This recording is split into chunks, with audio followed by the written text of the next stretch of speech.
நீலகண்டன் வரார் கொடுமை என்று பேசுவதற்கு. வணங்குதலுக்கும் போற்றுதலுக்கும் உரிய நடுவர் பெருந்தகை அவர்களே, வாதிட வந்திருக்கிற இலக்கிய வழக்கறிஞர்களே, எதிரே அமர்ந்திருக்கிற என் தமிழ் கூறும் நல்லுலகமே, உங்களின் பாதம் தொட்டு வணங்குகிறேன். என் மனசாட்சி தொட்டு சொல்லுகிறேன், தமிழ் செய்த தவம் ஐயா சுகி சிவம் அவர்கள். தமிழ் செய்த தவம் ஐயா சுகி சிவம். நான் சொல்ல இல்லை, ஒரு பெரும் பேராசிரியர் நடுவர் அவர்களிடம் சொல்லுங்கள் என்றே சொன்னார்.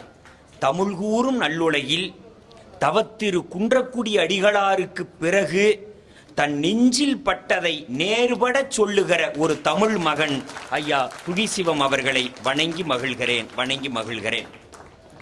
நாங்கள் சமூக ஊடகங்கள் கொடுமையானது என்று உங்கள் சார்பில் பேச வந்திருக்கிறேன்.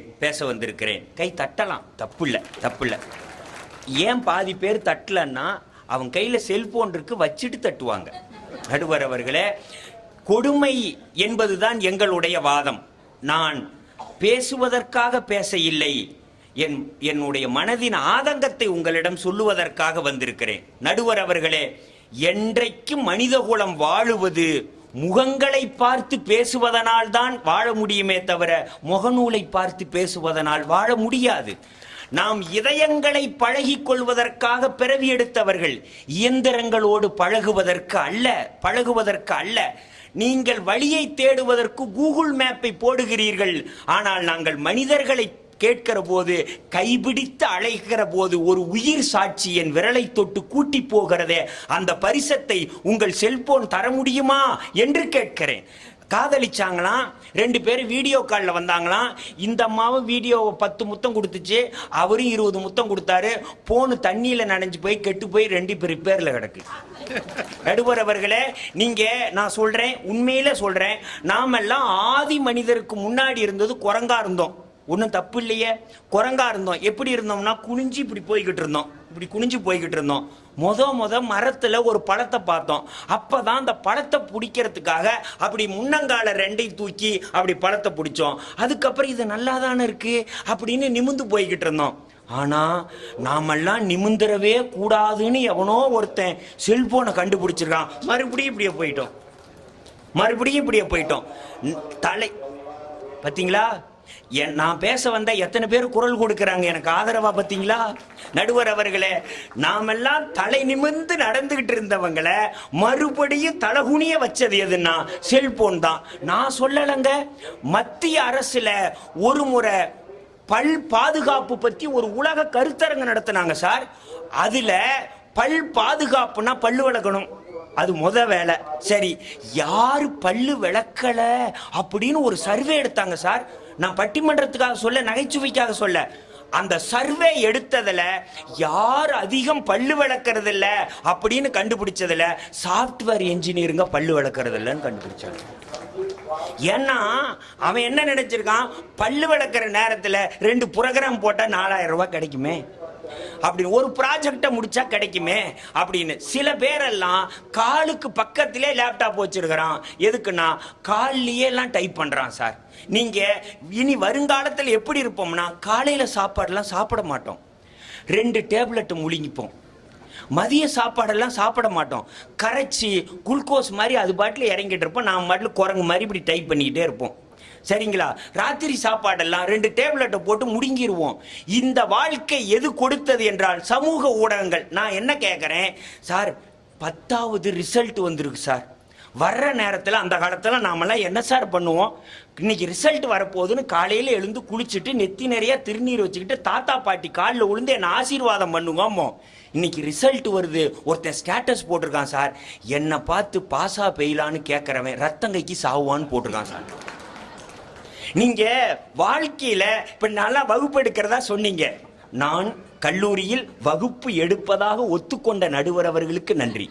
நடுவர் அவர்களே, நல்லா வகுப்பு எடுத்தேன்னா, நீங்க ஃபேர்வெல் பார்ட்டின்னு ஒன்று வைப்பாங்கல்ல சார், 3 வருஷம் முடிச்ச உடனே வைப்பாங்கல்ல, அன்னைக்கு தான் பையன் எல்லாம் பேசுவான் சார். நான் சொன்னேன், டே 3 வருஷத்துல நீ பேசியே நான் கண்டது இல்லையாடா, இன்னைக்கு பேசுறியாடா அப்படின்னு.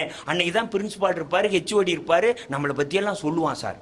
நம்மளை பற்றிலாம் சொல்லுவான். ஒருத்தன் சொன்னான், நான்லாம் கிராமத்திலிருந்து வந்தேங்க, கிராமத்திலிருந்து நான் வந்தேன், வாத்தியாருங்கெல்லாம் பாடம் நடத்துறத பார்த்துட்டு நமக்கு படிப்பு வராது, ஐயோ இவ்வளோ இவ்வளோ கஷ்டமாக நடத்துகிறாங்களே, இன்னைக்கு சாயந்தரம் பொட்டி பொடிக்கெல்லாம் பொறுக்கிட்டு வீட்டுக்கு போயிடலாம், போய் விவசாயம் பார்த்துக்கலான்னு நினச்சேன். ஆனால் கடைசியாக ஒருத்தர் வந்து நடத்தினாரு, நான் படிக்கணும்னு எனக்கு நம்பிக்கை வந்ததே அவரு தான். அப்படி கடைசி அவரில் எனக்கு பாடம் நடத்தினவர் பேராசிரியர் நீலகண்டன் தான் அப்படின்னு என் பேரை சொன்னா சார். ஏன் கைத்தட்டல் என்ன வஞ்சகம்? கைத்தட்டுங்க நல்லா. ஆமா நடுவர் அவர்களே, என் பேரை சொன்னான் சார். எல்லாரும் என்ன பெருமையா பார்த்தாங்க, எனக்கு பெருமையா இருந்துச்சு. அப்புறம் அவன் சொன்னான், நான் மட்டும் இவர் வகுப்பை நடத்துகிற கவனிக்கலைன்னா நான் ஊருக்கு போயிருப்பேன், படிச்சிருக்கவே மாட்டேன். இவ்வளவு மோசமா நடத்துற இவருக்கே வேலை கிடைச்சிருக்கல, நமக்கு ஏன் கிடைக்காது அப்படின்னு படிச்ச சாருங்கிறான் சார். எனக்கு சந்தோஷமா இருக்குல்ல. நான் ஒவ்வொரு வருஷமும் இப்படி 10 பேரை படிக்க வைக்கிறேன் சார். நான் வந்து நம்பிக்கையை பத்தி நடத்தல சார், நான் நடத்துறேன், அதுவே அவனுக்கு நம்பிக்கை வரவழைக்குது. நீங்க உண்மையான நம்பிக்கை இதுதான் சார். நீங்க நம்பிக்கையை பத்தி பேசுறது இருக்கே, அது கரையில நின்னுகிட்டு தண்ணியில தத்தளிக்கிறவன வா வா அப்படின்னு கூப்பிடுற மாதிரி. நான் அப்படி இல்லை, நான் வகுப்பெடுப்பேன், பல பேரு அவனாவே கரைக்கு வரான் சார், அவனாவே வரான். நீங்க இதுதான் நான் வகுப்பெடுத்தனா 10 பேர் பேராசிரியர் ஆவறான். அது கூட இல்லைங்க. நான்லாம் தமிழுக்கு செய்யற தொண்டு என்ன தெரியுங்களா? நான் எந்த ஊர்ல பேச போனாலும் ஊர்ல கேட்கறவங்க 10 பேர் பேச்சாளர் ஆவறாங்க சார். இவ்வளவு மோசமா பேசுற இவனே ஊருக்கு பேச போறான், நம்ம ஏன் பேச? நடுவர் அவர்களே, இந்த உயிர் தொடர்பு உங்களுடைய கூகுள் தருமா சார்? உங்களுடைய கூகுள் தருமா? நான் சொல்லல, உண்மையில சொல்றேன். நடுவர் அவர்களே, ஒரு தேசத்தை அழிக்க வேண்டும் என்றால் அந்த நாட்டின் மீது படையெடுக்க தேவையில்லை, அந்த நாட்டின் மீது அணுகுண்டு போட தேவையில்லை, அந்த நாட்டின் மீது போர் தொடுக்க தேவையில்லை. அந்த தேசத்து மக்களினுடைய இதயத்தில் அழுக்கு ரேகைகளை பதிப்பித்தால், அவர்களுடைய மூளையை துருப்பிடிக்க வைத்து விட்டால் அந்த தேசம் தானே அழிந்து விடும் என்று சொல்கிறானே, அந்த வேலையை உங்கள் ஊடகங்கள் செய்கிறதா இல்லையா? 5 வயசு பிள்ளை கேட்ட விளையாடுறதுக்கு செல்போனை கொடுத்துட்டு செல்லப்பிராணி நாயை கூட்டிக்கிட்டு தெருவுக்கு வாக்கிங் போறீங்களே, இந்த மனிதர்களை ஊடகம் கெடுத்திருக்கிறதா இல்லையா? ஏன் அந்த பிள்ளை கூட்டிட்டு போக முடியாது? ஏன் கூட்டிட்டு போக முடியாதான்னு கேட்கிறேன் சார். எதிர்த்த வீட்டுக்காரன் யாருன்னே தெரியாதவன் Facebookல 5000 நண்பர்கள் வச்சிருக்கான் சார். எதுக்கு Facebookல 5000 நண்பர்கள்?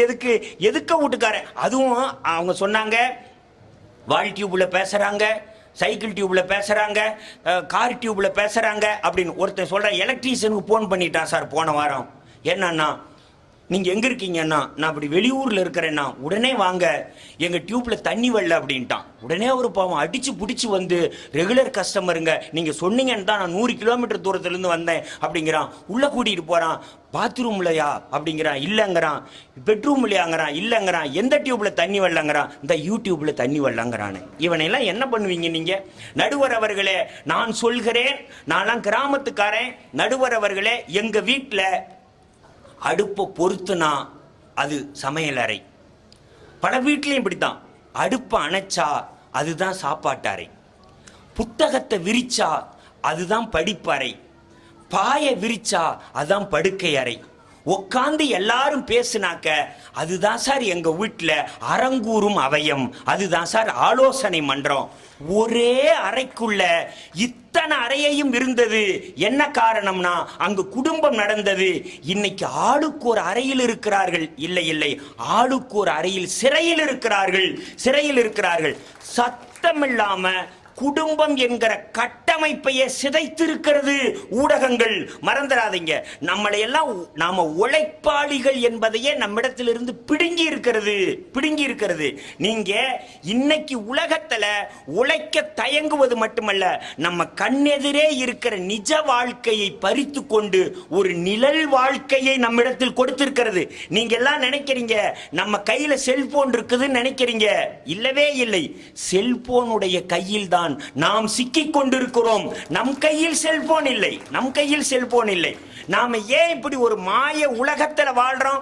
நாம உழைக்கணும். உழைப்பது ஆரோக்கியம் என்பதை சார், வெந்நீர் போடுறதுக்கு ஒரு அம்மா 1/2 மணி நேரம் யூடியூப் போட்டிருக்கு சார். வெந்நீர் போடுறதுக்கு ஒரு அம்மா 1/2 மணி நேரம் யூடியூப் போட்டிருக்கு. அது மட்டும் இல்ல, நீங்க சமைக்கிறது எல்லாம் சமைக்கிற வகையாக போடுறாங்க சார். சுட்டதையும் தட்டில் போட்டுச்சு சார் எங்க அம்மா. ஆனா சுட்டதையும் நெட்ல போடுறீங்க நீங்க. சாப்பிட்றதுக்காகவே நாங்கெல்லாம் சுட்டோம் சார். ஆனா சப்ஸ்கிரைபுக்காக சுடுறீங்க இல்லையா? போட்டு இரு இரு இரு உனக்காக இல்ல அவங்களுக்காக அப்படிங்கிறீங்க. பிள்ளை ஒரு காலத்துல சார் போண்டாலாம் கனவா இருந்துச்சு எங்களுக்கு. நாங்கெல்லாம் போண்டாங்கிறது பெரிய கனவு. ஏன்னா போண்டா ஒருத்த சுட்டுட்டான்னா அவன் ஊர்லயே பெரிய பணக்காரன். என்னுடைய கணிப்புல போண்டா பெரிய பல பேர் தலையாட்டுறதை பார்த்தா எல்லாம் நம்ம மாதிரி தான் இருக்காங்க போல. நம்ம போண்டாவுக்காக ஏங்கி இருக்கோம் சார். எங்க அம்மா கிட்ட மாச கணக்கில் கேட்பேன், போண்டா சுடுமா போண்டா சுடுமான்னு. இன்னைக்கு தோட்ட வேலைக்கு போறேன், சாயந்தரம் சுடுறேன் அப்படிங்கும். நான் பள்ளிக்கூடத்தில் உட்காந்துருப்பேன், இன்னாரும் வந்திருக்குமா, இன்னாரும் மாவு கரைச்சிருக்குமா, இன்னாரும் ஊற்றி இருக்குமா, இன்னாரும் பொங்கி இருக்குமா, இன்னாரும் தட்டில் போட்டிருக்குமாம்மா. என் கணக்கு வாத்தியார் அப்போ தான் நடத்திக்கிட்டு இருப்பார். கணக்கு வாத்தியார் நடத்திட்டு இருப்பார், தமிழ் வாத்தியார் நடத்திட்டு இருப்பார். நம்ம கனவு முழுக்க போண்டாவா இருக்கும். போண்டா நமக்கு போதி மரமா தெரிஞ்சது, போதி மரமா தெரிஞ்சது. ஆனால் அப்படி அம்மாவினுடைய சுட சுட சுட சுட வாயில போட்டுட்டு அந்த அந்த கொதிக்கிற பானையிலிருந்து அப்படியே வாயில போட்டு துப்புடாங்க. துப்ப மாட்டோம், அப்படியே இந்த கடவாய்க்கு அனுப்பி அதை இந்த கடவாய்க்கு அனுப்பி வட துருவத்துக்கும் தென் துருவத்துக்கும் அனுப்புவானே தவிர வெளியே மட்டும் துப்பிட மாட்டான். ஏன்னா கிடைக்காது கிடைக்காது. ஊ ஆ ஊ ஆனுகிட்டு ஏதோ மல்யுத்தத்துல நடக்கிற மாதிரி வீதியில் இருக்கிறவன்லாம் இந்த வீட்டுல ஏதோ ஜிம் வச்சிருக்காங்கன்னு வருவான். போண்டா தின்னுகிட்டு இருந்தோம்டா, வேற ஒண்ணு ஊ ஆன். நான் கேட்கிறேன், எங்க அம்மா சுட சுட போட்ட அந்த போண்டாவை உங்களுடைய ஆன்லைன்ல புக் பண்ணி வர்ற அந்த ஸ்விக்கி தர முடியுமா சார்? தர முடியுமா? நடுவர் அவர்களே, ஒருத்தன் கேட்கறான், பையன் ஒருத்தன், மா பசிக்குதுமா அப்படிங்கிறான். என்ன நம்ம அம்மாலாம் என்ன சொல்லும்? 5 நிமிஷம் பொறுப்பா வெந்துருங்கிற. இன்னைக்கு அம்மா சொல்றா 5 நிமிஷம் பொறுப்பா வந்துருங்கிறா. என்னங்க கூத்து இந்த கூத்து? நடுவர் அவர்களே, என்னமா 10வது மார்க் கேட்டீங்க?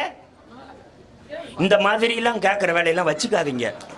ஆமா, இந்த மாதிரி எல்லாம் கேட்க ஆரம்பிச்சா இப்ப நாங்கெல்லாம் நடுவரை கேட்கறோமா? நாங்க நடுவரை கேட்க. நடுவர் அவர்களே, நான்லாம் பள்ளிக்கூடம் போயிருக்கேன். எப்படின்னா எங்க தெரு முழுக்க எல்லா பசங்களும் சேர்ந்து தான் சார் போவோம், சேர்ந்து தான் போவோம், தனியாலாம் போக மாட்டோம். வீட்டை விட்டு வெளியே வந்த உடனே ஒரு விசில் அடிப்போம் சார். அப்படின்னா எல்லாம் வெளியே வாங்க அப்படின்னு அர்த்தம். என்னால விசில் அடிக்க தெரியாது அப்படின்னு ஒரு கத்து கத்துவேன். அப்படின்னா நீலகண்டன் கூப்பிட்டான் அப்படின்னு அர்த்தம். எல்லாரும் வருவோம் சார். எங்க தெருவுல மரவள்ளி கிழங்கு நட்ட அந்த குச்சி போர் வச்சிருப்பாங்க. எல்லா வீட்டுக்கு பக்கத்துலயும் ஒரு குச்சி போர் இருக்கும். எல்லா வீட்டிலையும் அந்த குச்சி போரை பாதுகாத்துக்கிறதுக்குன்னு ஒரு கமாண்டர், ராணுவ கமாண்டர் கிளவி ஒண்ணு வச்சிருப்பாங்க. அது கண்ணு தெரியாது, அது சோறு போட்டு வச்சிருக்கிறதே குச்சி போரை காப்பாத்துறதுக்கு தான். ஆனா அந்த கிழவிக்கும் தெரியாம அழுங்காம குச்சி உருவி எல்லாத்து பையையும் ஒன்னா கோத்து காவடி மாதிரி தூக்கிட்டு போவோம் சார். பள்ளிக்கூடத்துக்கு கூட்டி தூக்கிட்டு போவோம். சாயந்தரம் வரும்போது எந்த ஊருடா இன்னைக்கு விளையாட போலான்னு பேசிக்கிட்டு வருவோம். பல நாள் பள்ளிக்கூடத்திலே பைய வச்சுட்டு வந்திருக்கேன் சார். எங்க அம்மா கேட்க, எங்கடா பையங்க? எடுத்துக்கிட்டு வந்து மட்டும் என்ன பண்ண போறோம்? நாளைக்கு திரும்ப எடுத்துட்டு போறோம், எடுத்துட்டு வர போறோம். அது அங்கேயே பத்திரமா இருக்கும். என் கூட படிக்கிறவன்லாம் பலம் பேரு என் பையில அதை காணோம் இதை காணோம் அப்படிமா. என் லைஃப்ல என் பையில எதுவுமே காணாம போனதில்லை. அதுல ஒண்ணு இல்லை. அதுல ஒரே ஒரு புத்தகம் இருக்கு சார், தமிழ் புத்தகம் சார். அந்த தமிழ் புத்தகத்தை நான் கைவிட்டதில்லை, தமிழ் என்னை கைவிட்டதில்லை சார். அதாவது எங்க ஊர்லயே எங்க பள்ளிக்கூடத்துல ஒரு பொண்ணு முத மார்க் வாங்க சார். ஆனா தமிழ்ல மட்டும் நான் தான் சார் முத மார்க் வாங்குவேன். நான் தான் நம்புங்க. ஏன்னா ஏங்க தமிழ்ல முத மார்க் வாங்குறவங்க பொய்யெல்லாம் சொல்லாதப்பா சிவகங்கையில அப்படின்னு சொல்ற மாதிரி இருக்கு. முத மார்க் வாங்குவேன். அந்த முத மார்க் வாங்கினதுக்கு தமிழ்ல ஒரு பாடத்துல வாங்குவோம் சார். எங்க அம்மா வாங்கி பார்த்துட்டு, என் பையன் பாருங்க முத கட்டத்துல நல்ல மார்க் வாங்கியிருக்கான், அப்புறம் கடைசி கட்டத்துல நல்ல மார்க் வாங்கியிருக்காங்க. அது ரேங்க்னு எங்க அம்மாவுக்கு தெரியாது. நான் சொன்னேன், இன்னும் நிறைய கூட வாங்குவேன், 10th கிளாஸ்ல அவ்வளவுதாம்மா அப்படின்னு சொன்னேன். 80 பேர் சார், என் பையன் 80 மார்க் வாங்கிட்டான் 80 மார்க் வாங்கிட்டான்னு ஊரே கொண்டாடிச்சு எங்க அம்மா. ஏன்னா ரேங்க் 80 மார்க் 80 ரேங்க் வாங்கியிருக்கேன் சார். நானு அப்படிலாம் வாங்கியிருக்கேன். எங்க வீட்டுல கொண்டாடி இருக்காங்க. அந்த பள்ளிக்கூடத்திலே முத மார்க் வாங்கின பொண்ணு என்ன கிட்ட ஒரு நாள் தனியா சாயந்தரம் பள்ளிக்கூடம் விட்டதையும் நீங்க நினைக்கிற மாதிரி இல்லை. நீங்க என்னமோ ஏங்கிற ஏக்கத்தை பார்த்தா அடியே சாமிகளா.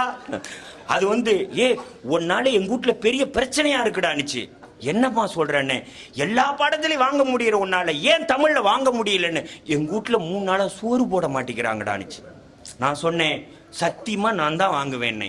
எப்படிறானுச்சு? அந்த ரகசியத்தை அந்த பொண்ணுகிட்ட சொல்ல உங்ககிட்ட சொல்றேன். வருஷம் முழுக்க ஒரே புத்தகத்தை படிச்சா மார்க் வாங்க மாட்டோமா சார்? ஒரே புத்தகத்தை படிச்ச சார், அப்படி நம்பணும். அந்த நம்பிக்கையை உங்கள் கூகுள் தருதா, செல்போன் தருதா? இல்லைங்க. அவன் கேட்குறேன், பையனை கேட்குறேன், ஆன்லைனில் கிளாஸ் நடந்ததுக்கும் ஆஃப்லைனில் நடக்கிறதுக்கு என்னடா வித்தியாசங்கிறேன். அவன் சொல்கிறான், ஆஃப்லைனில் நேரடி வகுப்பில் உங்களை எங்களால் ஆஃப் பண்ண முடியாது, ஆன்லைனில் நாங்கள் ஆஃப் பண்ணி போட்டு நாங்கள் பாட்டில் போகலாங்கிறான் சார். இதெல்லாம் வந்து கூகுளா சார்? நடுவர் அவர்களே, நம்மை உழைக்க முடியாமல் தடுத்திருக்கிறது, நம்மை சேதாரம் இல்லாமல் ஆதாரத்தை நோக்கி தருப்பதை அகற்றி இருக்கிறது, குடும்பம் என்கிற கட்டமைப்பை சிதைத்து இருக்கிறது, ஒவ்வொரு வீட்டுக்குள் ஒவ்வொருவரையும் தனித்தனி தீவாக மாற்றி இருக்கிறது. நான் பார்த்த சாரதி எழுதிய பொன்விலங்கு நாவலை படித்துவிட்டு அதில் வருகிற சத்தியமூர்த்தி என்கிற பாத்திரத்தை நெஞ்சில் நிறுத்தி பல பேர் அதில் போல பேராசிரியர் ஆக வேண்டும் என்று தவித்தார்கள். பல பேர் தமிழ்நாட்டில் பேராசிரியர்கள் ஆனார்கள். நீங்கள் காவிரி கரை புரண்டு ஓடுகிற அந்த அலையடிப்பும் அந்த வெற்றிலை குதப்பும் காலாலே மடையடைக்கிற அந்த தஞ்சையை பற்றி அவர்கள் எழுதிய அந்த புத்தகத்தை பொன்னியின் செல்வனை படித்துவிட்டு பல பேர் தஞ்சைக்கு போனார்கள். மருது சகோதரர்களுடைய வீரத்தை படித்துவிட்டு அவர்கள் நரம்பு புடைத்தது. ஒரு கூகுள்ல உங்களால் அப்படி காட்ட முடியுமா? ஏன் காட்ட முடியவில்லை என்றால், புத்தகங்கள் தான் உயிர் சாட்சி, மனிதர்கள் தான் உயிர் உள்ள புத்தகங்கள். ஊடகங்கள் பக்கம் சாயாதீர்கள். வாய்ப்புக்கு நன்றி. அப்சர்வேஷன், ஒரு விஷயத்தை தான் எப்படி கவனிக்கிறது, அதை எப்படி மற்றவங்களுக்கு சொல்றது அப்படின்னு அந்த சொல்லுகிற முறையிலேயே நம்மளை சிரிக்க வச்சார். சின்ன நிகழ்ச்சி தான், ஆனால் அந்த சின்ன நிகழ்ச்சியை நம்முடைய மனசில் கொண்டு வந்து நிறுத்தினார். ஒரு தீபம் நான் பார்த்த சாரதியினுடைய நாவலை பற்றி சொன்னார். நீயும் பேச்சுலகத்தில் ஒரு தீபம் நான் பார்த்த சாரதி. ஏன்னா அது அப்படியே சினரியோ. இந்த கொடுக்காப்புளிக்கா அடிக்கிறதுக்காக பள்ளிக்கூடத்தில் படிக்க போகும்போது போகும் பாருங்க, அதெல்லாம் அப்படியே மனசில் கொண்டு வந்து நிறுத்தினார். ஏன் இவ்வளவு சொல்றியப்பா? நான் ஜிப்பா போட ஆரம்பிச்சது பார்த்த சாரதி கதையில வர ஹீரோ ஜிப்பா போடுவார். தீபம் பார்த்தசாரதி கதையில அவருடைய கதாநாயகன் ஜிப்பா போட்டிருப்பான், பார்த்த சாரதியும் ஜிப்பா தான் போடுவாரு. அதனால நான் கல்லூரி காலத்திலேயே அதை படிச்சதால தான் ஜிப்பா போடணுங்கிற எண்ணமே எனக்கு வந்தது. நான் கூட நாப்பாவுடைய கதாநாயகன் தான். எனக்கெல்லாம் நினைவு ஊட்டுற போது ரொம்ப மகிழ்ச்சியா இருந்தது. நல்ல பல விஷயங்கள் அப்படியே உருக்கமா சொன்னீங்க, ரொம்ப நன்றி. இப்போ ஐடி துறையிலே இருக்கிற லட்சுமி நரசிம்மன், ஐடியினுடைய நிஜமான பயன் என்ன, அந்த துறை வந்து எவ்வளவு பெரிய அவசியமான அத்தியாவசியமான துறை, அது இல்லைன்னா எனக்கு உலகம் எப்படி ஸ்தம்பிச்சு போயிடும் அப்படிங்கிற உண்மைகளை கொஞ்சம் எடுத்துரைப்பதற்காக வருகிறார். தம்பி வாங்க. இன்னைக்கு கொஞ்சம் லேட்டா வீட்டுக்கு போலாமா? நீங்கெல்லாம் தயவுல இருந்தாதான் நாங்களும். மைக் ஒஸ்திக்கு அதை கீழே எடுத்துரு, படத்தில் எடுத்துரு தள்ளிடு போ. கடவுள் ஆம்பளைங்களை படைக்கும் போதே உயரமா படைக்கிறார்.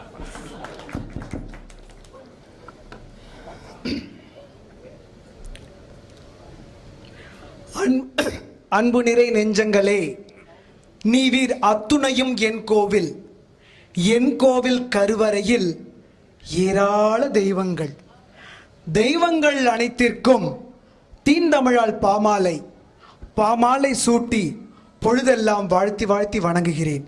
தமிழுக்கு என் முதல் வணக்கம். இது எனக்கு மிகப்பெரிய கனவு. நான் கல்லூரி காலங்கள் தொட்டு ஐயாவை பார்த்து வளர்ந்த ஒரு மாணவன். இன்னைக்கு ஐயாவோட மேடையில் இருக்கிறதே ரொம்ப பெருமையாக நினைக்கிறேன். ஐயாவுக்கு ரொம்ப ரொம்ப நன்றி. அதே மாதிரி எதிரணியாக இருந்தாலும் எங்கள் அம்மா எங்கள் குடும்பம் மாதிரி இருக்கிற சாந்தாமணி அம்மாவுக்கும், ஐயா நீலகண்டன் ஐயாவுக்கும், அக்கா மலர்விழி அக்காவுக்கும் நன்றி.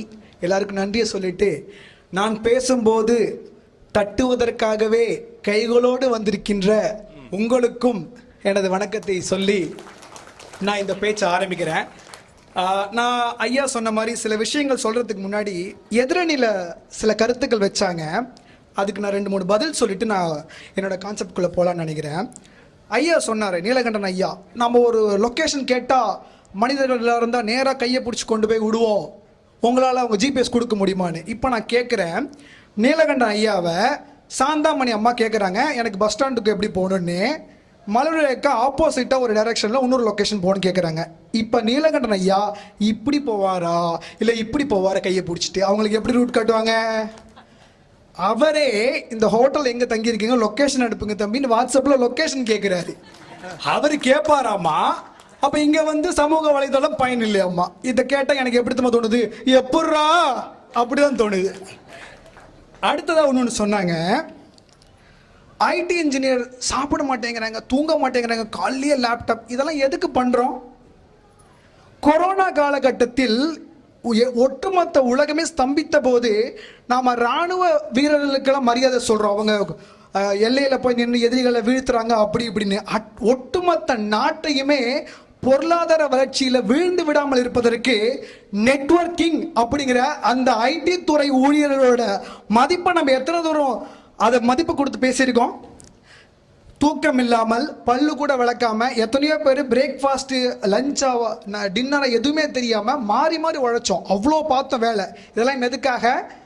நம்ம சமூகம் நல்லபடியாக இருக்கணும் அப்படிங்கிறதுக்காக ஒட்டுமொத்த சமூக வலைதளங்களை பேணி பாதுகாக்கிறதுக்காக ஐடி இன்ஜினை உழைச்சோம். ஆனால் அதை பார்த்து அசால்ட்டாக அவருக்கு கம்ப்ளைண்ட் சொல்லிட்டு போயிட்டே இருக்காரு. ஐயா சுகீசம் ஐயா காலையில் கேட்டார், தம்பி வேட்டிலாம் ஒழுங்காக கட்டியிருக்கீங்களா, ஏதாவது வலிக்கு இழுக்கி எல்லாம் பார்த்துருக்கீங்களா அப்படின்னு. இங்கே வரும்போது கூட என்ன சொன்னாங்க, அந்த மேடை கொஞ்சம் தள்ளி போட்டிருப்பாருன்னு. இந்த மாதிரி வளரும் தலைமுறையினருக்கு குணமாக சொன்னால் கேட்டுக்குவோம். நீ மொபைல் அதை பண்ணாத இதை பண்ணாத நீங்கள் திட்டாமல் அதுக்கு நாங்கள் என்ன பண்ணணும்? அதுக்கு ஆல்டர்னேட்டிவ் என்ன? தம்பி டிவி பார்த்துட்டே சந்தாமணி அக்கா சொன்னாங்க, டிவி பார்த்துட்டே அவர் சிப்ஸ் சாப்பிட்றாரு முறுக்கு சாப்பிட்றாருன்னு. டிவி பார்த்துட்டு சாப்பிடக்கூடாதுன்னு சொல்லி வளர்க்க வேண்டியது யாரோட பொறுப்பு? பெற்றவங்க பொறுப்பா இல்லை டிவியோட பொறுப்பா? இந்த கேள்வி அவங்களுக்கு வைக்கிறேன். இன்னொன்று சொன்னாங்க, நான் அதை முள்முருங்கை சாம்பார் ஏதோ ஒன்று வச்சேன், அதை சாப்பிட முடியுமா, எனக்கு 5000 லைக் வந்துச்சா, நான் வீட்டுக்கார்ட்டு இந்த லைக் வரலன்னு. முள்முருங்கை வைக்க அந்த சாம்பார் வைக்க தெரிலன்னா யூடியூப்பில் போய் முள்முருங்கை சாம்பார் வைப்பது எப்படின்னு சர்ச் பண்ணுங்க. அக்கா மலர்விழி அக்கா போட்ட வீடியோ இருக்குது, பார்த்து நீங்கள் சாம்பார் வச்சு சாப்பிடுங்க. 1000 லைக் வராட்டா அவங்க ஃபுல் பேமெண்ட் உங்களுக்கு ரீஃபண்ட் பண்ணிவிடுவாங்க. ஸோ இதெல்லாம் சொல்லிட்டு இருக்கும்போது முக்கியமாக இப்போ இந்த சமூக வலைத்தளங்கள் எந்த அளவுக்கு நமக்கு வந்து பயன் தருது அப்படிங்கிறத நான் உள்ளே போகலான் இருக்கேன்.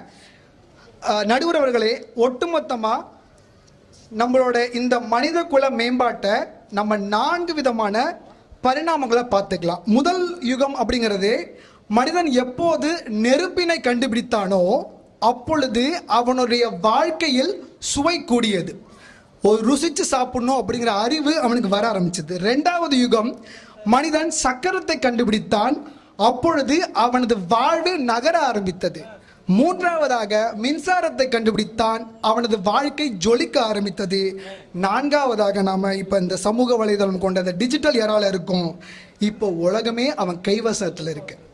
ஒரு வானொலி 5 கோடி மக்களை சென்றடைவதற்கு 32 வருஷம் ஆகுது ஒரு சர்வே சொல்றாங்க. ஒரு தொலைக்காட்சி அதே 5 கோடி பேரை சென்றடைவதற்கு 13 வருடம் ஆகுது. மடிக்கணினி அதே 5 கோடி பேரை ரீச் பண்றதுக்கு 5 வருஷம் ஆகுது. ஆனால் சமூக வலைதளங்கள் 5 கோடி பேரை ரீச் பண்றதுக்கு 2 வருஷம் தான் ஆச்சு. இது கொடையா கொடுமையா? இந்த உலகம் முழுக்க முழுக்க தகவல்களால் நிறைந்தது. சிங்கத்தின் பிடரி மயிரிலிருந்து மூட்டு வலிக்கு தைலம் எடுக்கலாம், இது ஒரு தகவல். கரப்பான் பூச்சிக்கு தலை இல்லாமல் 7 நாட்கள் வாழும், இதுவும் ஒரு தகவல். இந்த மாதிரி முதல்ல தகவல் பரிமாற்றத்திற்கு ஆதி மனிதன் கண்டுபிடித்த கருவி பறை. அதிலிருந்து அடுத்து புறாவை மாறிச்சு, அடுத்து ஒற்றர்கள் மூலம் செய்தி அனுப்பினாங்க. அப்புறம் நம்ம வந்து கணினி வந்துச்சு. இப்பொழுது சமூக வலைத்தளம் ஒரு கருவியா நிற்குது. இதுதான் அன்னைக்கே நான் சொல்ல, மலர்விழி அக்கா சொல்ல, எங்க டீம்ல இருந்து யாரும் சொல்லுங்க. அறிவினை என்ப உளவோ கருவியான் காலம் அறிந்து செயின். நம்ம ஐயன் வள்ளுவன் சொன்னது. நீ எந்த காலத்தில் இருக்கிறாயோ அந்த காலத்திற்கு உண்டான கருவியை கொண்டு நீ பயணித்தால் உன்னால் செய்ய முடியாதது என்று ஒரு செயல் உண்டோ அப்படின்னு கேட்கிறாரு. இதை விட இன்னொரு பியூட்டியான விஷயம், பாரதிதாசன் ஐயா, இமயமலை சாரலில் ஒருவன் இருமினான், குமரி வாழ்வான் மருந்து கொண்டோடினான். எப்படி சாத்தியமாகும்? அங்க இருமுறவனுக்கு இங்க எப்படி கேட்கும்? ஒருபடி மேல பாரதி ஐயா சொல்றாரு, காசி நகர் புலவர் பேசும் முறைதான் காஞ்சியில் கேட்பதற்கோ கருவி செய்வோம். செஞ்சோமா இல்லையா? அங்க நடந்தது இங்க பார்த்தோமா இல்லையா? நான் சொல்றது பாரதியார் சொன்னது. அப்ப இங்க ஒட்டுமொத்த கருவியா இந்த சமூக வலைதளம் இருக்கும்போது அது எப்படி நீங்க கொடுமைன்னு சொல்றீங்க? ஒரு நாடு நாங்கள் சமூக வலைதளத்தை முறையாக பயன்படுத்தி இருந்தால் பல்லாயிரக்கணக்கான உயிரை காப்பாற்றிருக்க முடியும் அப்படின்னு ஒரு அரசாங்க ஸ்டேட்மெண்ட் தருது. எங்க தெரியுமா? 2016 ஸ்ரீலங்கால மிகப்பெரிய இயற்கை பேரிடர் நடக்குது. அவங்கள்ட்ட ப்ராப்பரான அபிஷியல் ஃபேஸ்புக் அக்கௌண்ட் கிடையாது, ட்விட்டர் அக்கௌண்ட் கிடையாது. அது மேல பெரிய கான்ட்ரவர்சியா அந்த கொஸ்டின் வச்சாங்க. எத்தனையோ உயிர்களுக்கு யாருக்கு எங்க நீடு இருக்கு, எப்படி போனோம், என்ன பண்றோம், எந்த அப்டேட்டுமே கொடுக்க முடியல, அதற்கு நாங்கள் வருந்துகிறோம் சொல்லி இமிடியேட்டா அதுக்கப்புறம் சோசியல் மீடியாவில் கொஞ்சம் கொஞ்சமா வர ஆரம்பிச்சு பேரிடர் சமயங்களில் அபிஷியலா ப்ராப்பரா நிறைய பேருக்கு ரீச் பண்றதுக்கு இந்த சோசியல் வலைதளங்கள் தான் உதவுகின்றன அப்படின்னு நான் சொல்லல, அக்கா சொல்லல, அரசாங்கம் சொல்லியிருக்கு, ஒரு நாட்டோட அரசாங்கம். ரெண்டாவது, அதே 2016 வெனிசுலா கண்ட்ரியில ஒரு பெரிய பிரச்சனை வருது. என்ன வருது அப்படின்னு கேட்டீங்கன்னா, மருத்துவ தட்டுப்பாடு, மெடிக்கல் ரொம்ப பேசிக்கான மெடிசின் அது கிரைசிஸ் ஆகுது. அந்த நாடு என்ன சட்டம் போடுறாங்க, நாங்க வெளிநாட்டுல இருந்து எதையும் இறக்குமதி பண்ண மாட்டோம், அவங்களுக்கு உள்நாட்டு பிரச்சனை. அப்ப ஒட்டுமொத்த மக்களும் எடுத்துக்கொண்ட மிகப்பெரிய ஆயுதம் இந்த சமூக வலைதளம். எங்க அப்பாவுக்கு உடம்பு முடியல, இந்த டேப்லெட் தேவைப்படுது, யாராவது இருந்தா கொஞ்சம் கொண்டு வந்து கொடுங்களேன், இப்படி அவங்க அங்க போஸ்ட் போட்டு பல்லாயிரக்கணக்கான உயிர்கள் காப்பாற்றப்பட்டது. இத ஒரு மிகப்பெரிய ரிசர்ச்சா பிபிசி ரிப்போர்ட் பண்ணி டொனேட் யுவர் மெடிசின் அப்படின்னு ஒரு ஹேஷ்டேக் போட்டு ரொம்ப பயங்கரமான ஒரு மாற்றமா எழுச்சியா மாறிச்சு.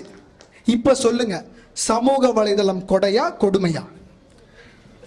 அடுத்ததா இப்ப நம்ம பேசிட்டே இருக்கோம்ல, நான் ரொம்ப முக்கியமா சொல்றேன், நமக்கு அறிவியல் ரீதியா நமக்கு இது உதவணும், ராணுவத்துக்கு உதவணும். இப்ப கல்விக்கு வர, அறிவியலுக்கே வர, 2020 யூகேல ஒரு பெரிய பிரச்சனை ஃபேஸ் பண்றாங்க. என்ன ஃபேஸ் பண்றாங்க சொன்னாங்கல்ல, பசங்க படிக்கிறது இல்லை, இன்ட்ரெஸ்ட் இல்லை, அதை பார்க்க மாட்டேங்க, இதை பார்க்க மாட்டேங்கன்னு. அவங்களுக்கு மெயினா பிசிக்ஸை அவங்க படிக்க வைக்கணும், இயற்பியலை குழந்தைங்கள்ட்ட கொண்டு போய் சேர்க்கணும். எப்படி சேர்க்கலாம் அப்படி யோசிக்கிறாங்க.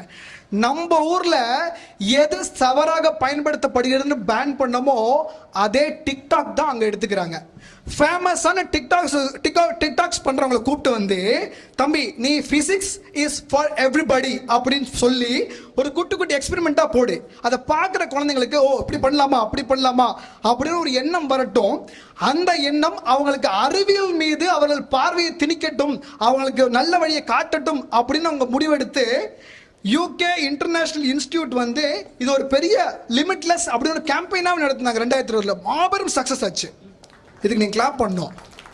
சாதாரண விஷயமே இல்லை. ஒரு அடுத்த தலைமுறையினருக்கு அறிவியலை கொண்டு சேர்ப்பது, ஐயா சொன்னாங்க இல்லைங்களா, புத்தக அறிவு எந்த அளவுக்கு முக்கியமோ அதே மாதிரி அறிவியல் அறிவு அது எந்த வடிவிலா இருந்தாலும் சரி அதை சரியா பயன்படுத்தி இருக்கணும். நம்ம பண்ணோமா அது நம்ம கொஸ்டின். அடுத்து இன்னொரு அதோட அருமையான விஷயம், நான் தொடர்ந்து இந்த ஸ்போக்கன் இங்கிலீஷ் பாதையில் ரொம்ப ரிசர்ச் பண்ணிட்டு நிறைய கிளாஸஸ்ல எடுத்துட்டு இருக்கேன். ஆங்கிலத்தை எளிய மனிதர்களுக்கு கொண்டு போய் சேர்க்கணும் அப்படின்னு என்னோட பெரிய கனவு. அப்ப ஒரு journal, research journal of English அப்படின்னு சொல்லிட்டு ஒரு ஜேர்னல்ல திருச்சியில் ஒரு காலேஜில் ஒரு சர்வே எடுக்கிறாங்க. சமூக வலைதளத்தினால அவங்க கொடுமைன்னு சொல்றாங்களே, உண்மையிலே கொடுமையா, உங்களுக்கு ஏதாவது அம்மஞ்சலிக்கு பிரயோஜனம் இருக்கா இல்லையா அப்படின்னு ரிசர்ச் பண்றாங்க. அந்த ரிசர்ச் சொல்லுது, சமூக வலைதளங்களினால் எங்களது ஆங்கில அறிவு மேம்பட்டு இருக்கிறது. இது யார் சொல்றா? எல்லா யூஜி ஸ்டூடெண்ட்ஸுக்கும் இதை ஸ்பெசிஃபிக்கா வச்சு எடுக்கிறாங்க. அப்ப இது கொடையா கொடுமையா?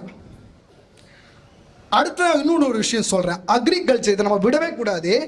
என்னோட நண்பர் செல்வ முரளின்னு சொல்லிட்டு அவங்க வீட்டில் ஃபுல்லாக விவசாயம் பார்த்தாங்க.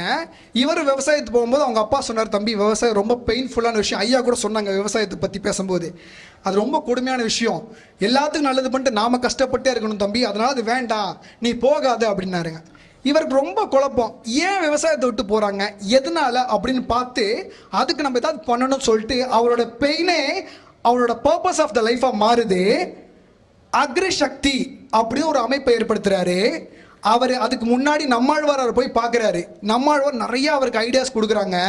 அதை அப்படியே கிராப் பண்ணி, இவர் ஆல்ரெடி ஐடிலேருந்து என்ன மாதிரி வந்தவங்க யாரெல்லாம் ஐடியை பார்த்து கம்ப்ளைண்ட் பண்ணாங்களோ உங்களுக்கு சொல்கிறேன், நோட் பண்ணிக்கோங்க.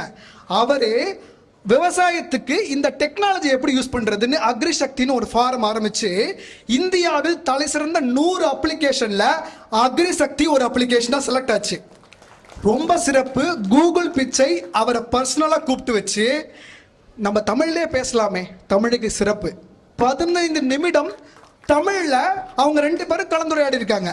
அடுத்து என்ன பண்ணலாம், கூகுள் எந்த மாதிரி உங்களுக்கு சப்போர்ட் கொடுக்க முடியும் நாங்கள் பண்ணுறோம், அடுத்த 6 மாதத்துக்கு உங்களுக்கு எல்லா தேவையான அத்தனை கோச்சிங் ட்ரைனிங் நாங்கள் தரோம் அப்படின்னு சொல்கிறாங்க. இப்போ சொல்லுங்க, எதெல்லாம் நம்மளுக்கு இன்று வலிக்கின்றதோ அடுத்த தலைமுறைக்கு நாம் ஒரு நல்ல விஷம் இல்லாத காய்கறிகளை கொடுத்து போன்னு வாயில் வடை சுடலாம். ஆனால் டெக்னாலஜி பயன்படுத்தாமல் உங்களால் செய்ய முடியுமா? இப்போ சொல்லுங்க, இப்பேற்பட்ட விஷயத்துக்கு அந்த சமூக வலைதளம் தான் ஒரு பங்காற்றுது. இது கொடையா கொடுமையா? இறுதியா 2-3 விஷயத்தை மட்டும் நான் சொல்லிட்டு முடிகிறேன். என்னோட வாழ்க்கையில இது எப்படி இம்பாக்ட் பண்ணுச்சுன்னு சொல்லிட்டு. இப்போ அழகா FBல அவங்க ஒரு கதை சொன்னாங்கல்ல, நான் ஒரு கதை சொல்றேன். FB கண்ணம்மா கதை. நான் சொல்ல போற அம்மாக்கு நம்ம சாந்தாமணி அக்காவோட கொஞ்சம் வயசு ஜாஸ்தி, அதனால அவங்கள நான் பாட்டின்னு சொல்லிக்கிறேன்.